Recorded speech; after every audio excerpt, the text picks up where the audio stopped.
Well, it looks like a moth, but it has a really weird head. Yeah, the antennas are long. The bird's trying to get it. I'm trying to catch the fight. But at the same time, notice, well, the bird is probably frightened too. I'm wondering if it has poisonous in it.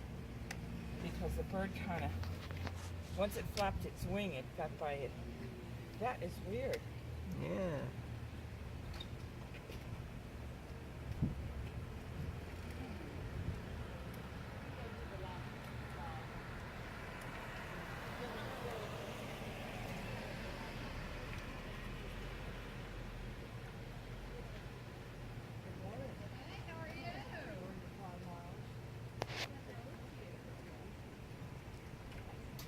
Okay, I'll look you up later.